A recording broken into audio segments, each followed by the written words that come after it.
In Narragansett, we are in the middle of an annular solar eclipse.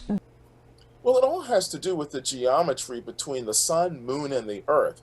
Where is the earth at in its orbit at the time when the moon moves into a position between the earth and the sun? And that determines where the shadow of the moon is going to fall on the planet.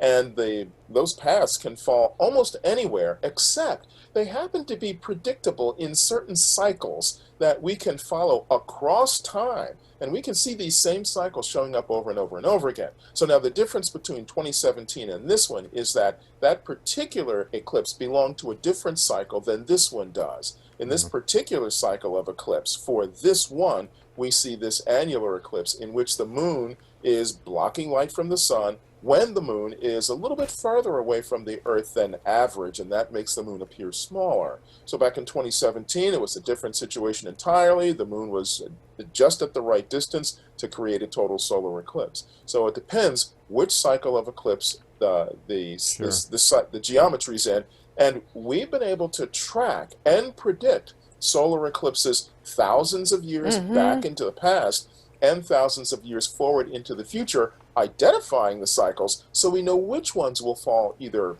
over Philadelphia or other places around the world. Right now at 5:17, let's take a live look outside as we're waiting to see the Ring of Fire solar eclipse. Looks like we have it. From our perspective, the moon only covering part of the sun, so looks more like someone taking a bite out of a cookie.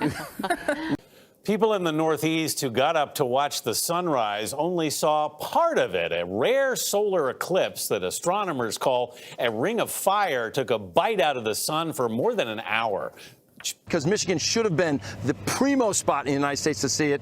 Too much cloud cover for you folks. What you had was an annular eclipse, and I'll explain that in just a second. But if you were looking for the Ring of Fire that you talked about, Anthony, you had to go to Ontario, Canada, and they had the ultimate show. An annular eclipse simply means the moon is farther away, so it appears smaller and not quite big enough to cover the entire sun. So you get that Ring of Fire, as we were referring to it. But if this whole thing has gotten you excited about eclipses, the next American total eclipse will come on April 8th, 2024. It'll start in Texas. It will travel to Maine, and that will be a situation where the daytime sky will go dark for about 4 minutes. But